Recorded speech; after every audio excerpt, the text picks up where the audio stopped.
section of the periodic table and enlarged it here on my look at our homework from last night. We were to take this chunk of the periodic table, the last 6 columns, and write the electron configurations for these elements.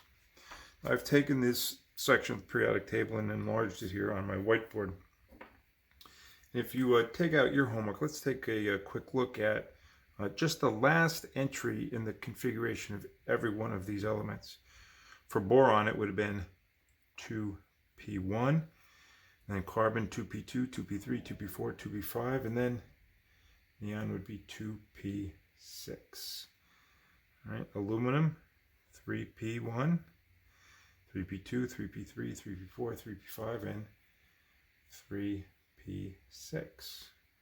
Gallium starts with 4p1, and by the time you get across, it's 4p6. Indium 5p1. P2, P3, P4, P5, and then xenon would be 5p6, would be the last entry in its electron configuration. Thallium 6p1, 6p2, P3, P4, P5, 6p6 for radon. All right.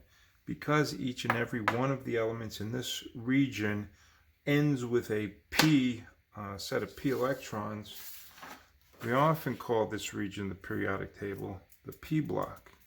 If you recall from one of the videos yesterday, we identified the first 2 columns as the s block, and that was because the last entry in the electron configuration for these guys was an s electron. All right. Now, you might be curious, is there a D block and an F block? Well, there is. We'll get to those in a bit. The D block is this set of elements right in the middle between the S's and the P's, and the F's are down here. But we'll get more into that in a little bit.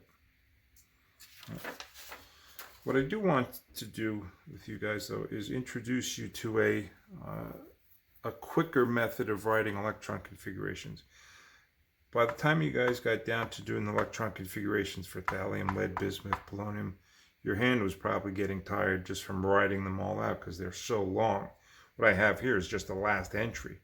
The entire electron configuration for radon starts at 1s, 1s, 2s, 2p, 3s, 3p, until you all get to 6p. So these electron configurations could get very unwieldy. And we do have a method of making that whole process easier. And that whole method is based upon recognizing something about these elements right here. And actually, I really ought to include helium in this group too, because it is above neon. And let's write the electron configuration for helium for that matter. Helium is 1s2. All right.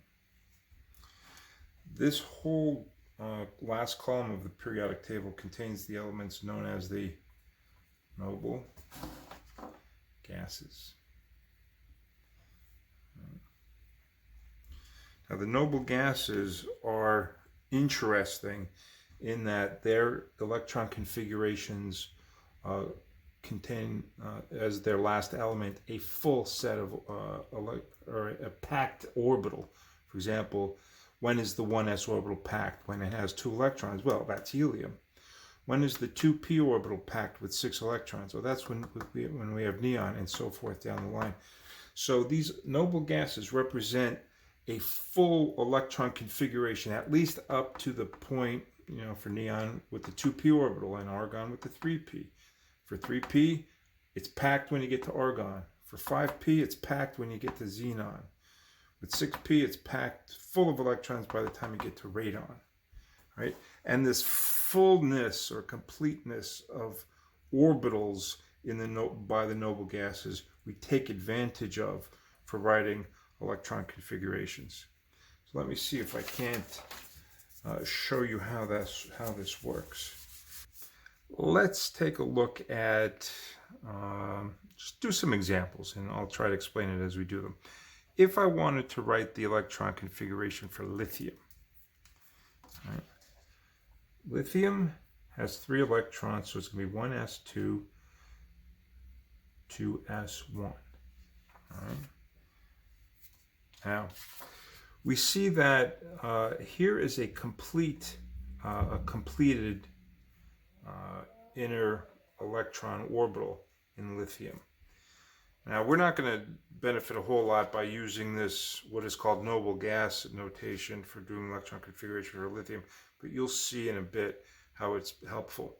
Anyway, which one of the noble gases, which we already said are unique in that they have completely filled up sets of orbitals, which of these noble gases here has it represents a filled 1s orbital? Well, of course, that's helium.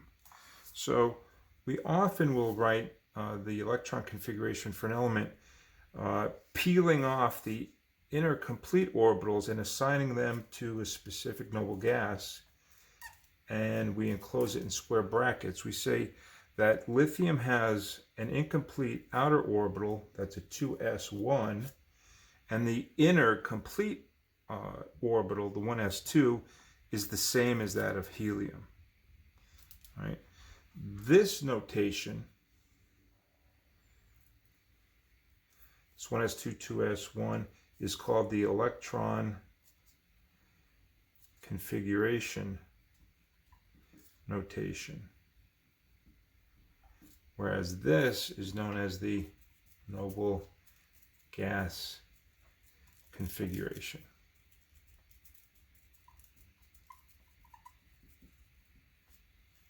Okay, now let's go ahead and try another one.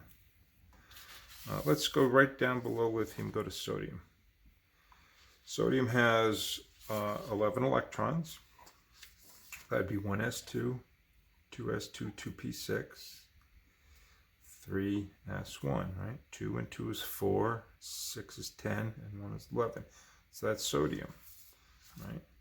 Now, we see that the 1s2, 2s2, 2p6 is all the inner electrons on sodium, all the inner orbitals that are crammed full of electrons. Well, crammed full orbitals are indicative of noble gases. So what noble gas here has the electron configuration 1s2, 2s2, 2p6? Well, that is neon. So we could write the electron configuration for sodium by substituting for these inner complete orbitals in square brackets the symbol for neon. And then all we have to add to it is that 11th electron in the 3s orbital that's right here in the sodium. Again, the 1s2, 2s2, 2p6 is a set of full inner orbitals. Full orbitals are a characteristic of the noble gases. What noble gas is 1s2, 2s2, 2p6? Well, that's neon. So I could take this entire bit of the electron configuration of sodium and just get rid of it and replace it with the symbol for neon in square brackets. And then all I have to do is toss on that last orbital that isn't filled, which is the 3s with 1 electron in it. Okay. Let's try potassium, which is just below that. Right? Now, potassium has 19 electrons. It's 1s2, 2s2, 2p6, 3s2, 3p6. That's going to be 18 electrons, and then we'll have to do 4s1. That's 19 electrons. So here's the complete electron configuration for potassium. Right? Notice how it's getting to be very big and unwieldy. Now, I can shorten this by using what's called the noble gas configuration. I take a look at all of the complete inner orbitals, the 1s, 2s, 2p, 3s, and 3p. Those are all filled with electrons. Filled orbitals are characteristic of the noble gases. The noble gas whose configuration is in this blue square here is the noble gas argon. So I could take this entire thing, get rid of it, and just replace it with the symbol for argon that we put in square brackets, followed by the outermost orbital, incomplete orbital, the 4s1. All right? So this entire filled inner set of orbitals is argon 4s1. Okay, I do want to point something else out to you. When we did the configuration for lithium, we ended up using helium as the noble gas when we changed it to the noble gas configuration. Notice that the noble gas here is just one behind lithium on the periodic table. In other words, lithium is atomic number 3, helium is atomic number 2, so we use helium there. When we did sodium, go back and look at it, the electron configuration in the noble gas, I should say in the noble gas configuration, we use neon as the completed inner core of sodium. And neon is just behind sodium, atomic number-wise on the periodic table. And the same is true for potassium. We use the argon as the completed inner core noble gas for potassium. If we were to do rubidium, right, what is the noble gas configuration for rubidium? Well, we go back in the periodic table to the nearest noble gas that's smaller, right? The atomic number is going to be the smaller one, or smaller than it. Rubidium's 37, so we go and we say, okay, krypton is 36. So rubidium is going to have this complete inner core of krypton plus whatever additional electrons would be on top of it. Well, krypton's got 36 electrons, rubidium is 37, and we know it's an s block, so it's going to be s1, all right? We just have to figure out which one of the s orbitals we're filling up here. Well, this is even slicker. If we number the rows of the periodic table as 1, 2, 3, 4, 5, 6, and 7, I know that for rubidium, the very last electron is going to be in the 5s orbital. So this is going to be 5s1. All right. What is the electron configuration for rubidium? If we want to do the noble gas configuration, we'd say that the first 36 electrons, it's always going to be some number equivalent to one of the noble gases.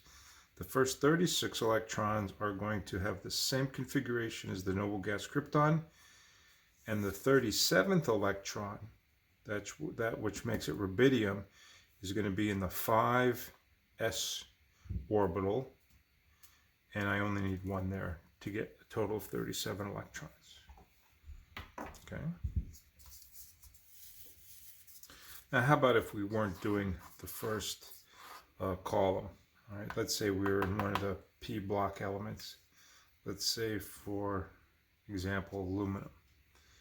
Aluminum is atomic number 13. It's got 13 electrons. That's 1s2, 2s2, 2p6, all right, 3s2, 3p1. That's 2, 4, 10, 11, 12, 13. 13 electrons, that's aluminum.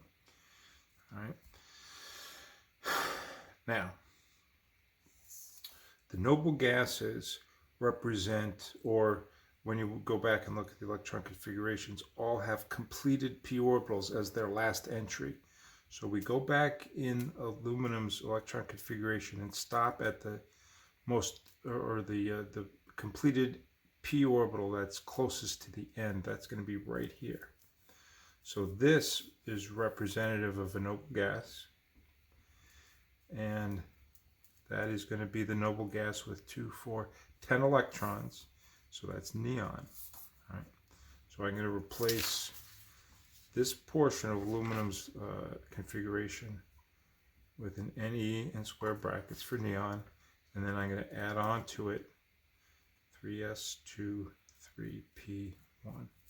That is the noble gas configuration for aluminum right there. Okay.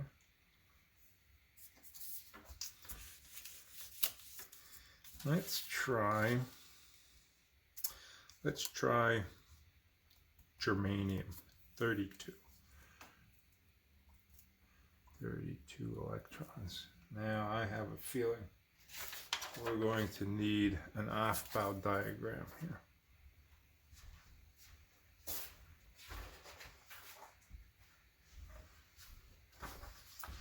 All right, let's use this guy right here.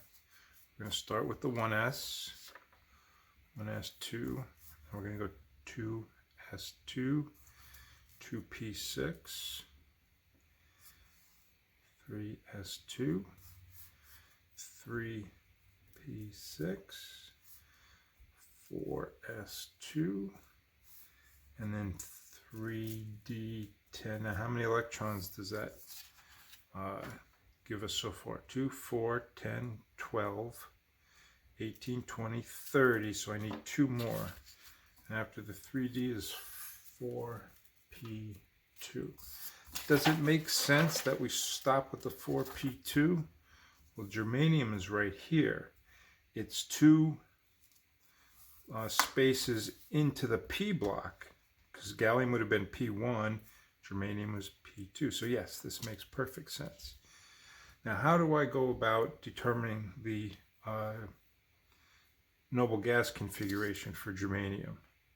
Right? Well, there's a certain portion of the inner part of the electron configuration that represents a noble gas. And a noble gas always ends with a P6. So when I look in from this side, I want to stop when I get to an entry that says P6. And that's right here. So this is going to be taken out of the configuration, this piece right here. And I'm just going to substitute this symbol for a noble gas in here. And then I would just add on to it the remainder, 4s2, 3d10, 4p2. But what noble gas is this part of the configuration?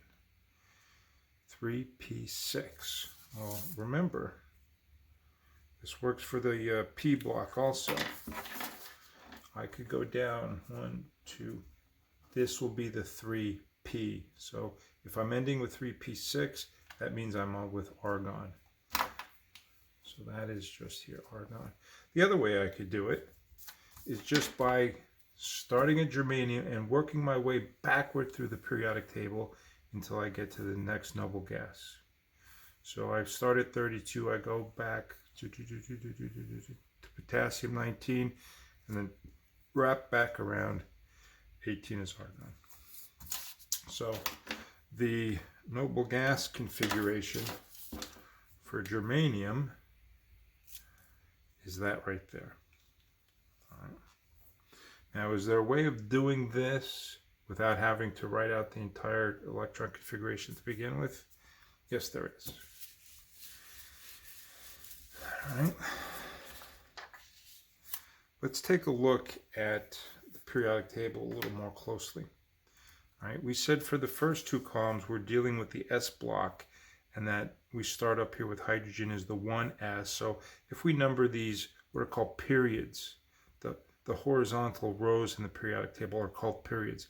If we number the periods 1, 2, 3, 4, 5, 6, 7, then we know that hydrogen has its last electron in the 1s, lithium in the 2s, sodium in the 3s, etc., etc. The same is true over on the P block, the last 6 columns of the periodic table, except for helium. That's sort of an oddball. There is no p orbital for only 2 electrons, so let's ignore that for a bit. But where's the last electron in neon's electron configuration? It's in the 2p. Argon is in the 3p. Krypton is in the 4p. Xenon is 5p, and radon is the 6p orbital. All right. Now, we didn't really discuss this yet, but this portion of the periodic table in between scandium and, let's see, I could use this. All right, this portion of the periodic table right here, if you count up the elements, 1, 2, 3, 4, 5, 6, 7, 8, 9, there are 10 of them there. This is called the D block. And how many electrons fill up the D orbitals? Well, 10. So scandium's configuration would be D1, titanium D2, D3, D4, D5, D6, D7, D8, D9, D10, and then we would jump into the P's after that. But where do the D orbitals begin? They don't begin in the n = 1 level. They don't begin in the n equal 2 level. They only begin when n equals 3. So scandium would be where n equals 3. So that would be a 3D1, 3D2. Now notice this is not the third period, it's the fourth period. So we just have to remember when we're going into the D block, we're always one number behind the period. So scandium would be 3D, yttrium would be 4D, lanthanum would be 5D. Okay, so let's do the electron configuration for titanium. All right, it's got 22 electrons, titanium, 22 electrons. I'm going to work my way backward through the periodic table till I get to the nearest noble gas, which is argon. So we're going to say that the first 18 electrons of titanium share the exact same electron configuration as argon does. All right. Now the 19th electron is right here. All right. It's in an s block, so it's going to be the 4s, and I'm going to put 2 of them in there. That's going to take me through 19, 20. All right, and then the 21st electron is in a d orbital. Well, what d orbital is it? Well, as I said, it's the 3d. And if you just look at this diagram, after 4s, we wrap around and go to 3d. So that just sort of confirms what we've been saying. And how far into the d block is titanium? It's 2 into the d block. We can do a quick little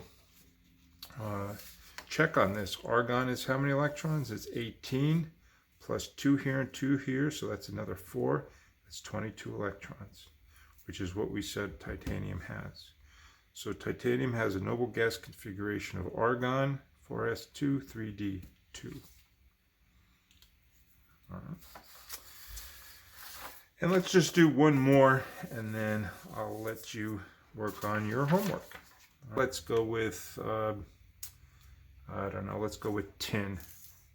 Tin is element number 50, so it's 50 electrons. All right. Now I could do 1s2, 2s2, 2p6, 3s2, do the whole long spiel. It'd be real long, a real long configuration. Or I could shorten it up and do the noble gas configuration. What noble gas am I going to choose? I always go back in the periodic table to a smaller number. Actually, you could always go over to the noble gas column and then go up 1. So if you go from tin over the noble gas column and then up 1, and say that the first 36 electrons are going to share the noble gas configuration of krypton. Now krypton is right here, and then I'm going to wrap around over to here. The 37th electron is going to be right here, so that's going to be a 5s electron, and there'll be 2 of those. There'll be 5s1, 5s2, and then that brings us into the 39th electron, which is a d orbital. Remember, the d orbitals, though, are always 1 less than the period number. So instead of a 5d, we're going to talk about a 4d. We could just check on that. What comes after 5s? After 5s comes 4d. All right. Now 4d takes us right here. That's 4d1, 4d2, 4d3, 4d4, 4d5, 4d6, 4d7, 4d8, 4d9, 4d10. That fills it up. D's hold a total of 10 electrons. And then we jump into this block right here. Well, indium is part of the p block. Well, which p block is it? It's the 5p. 5p. And then how far into the p block? 5p1, 5p2. And that's it. That is the electron configuration for tin. We want to check it real quick. How many electrons does this krypton represent? The first 36 electrons of tin have the same configuration of krypton. So there's 36 electrons there. Plus there's 2, 10, and 2. That's another 14. 36 and 14 make 50, which is exactly what we said originally. All right. So here's the noble gas configuration for tin. All right. That's all I'm going to have on the video for today. Check Google Classroom. I'm going to leave you an assignment.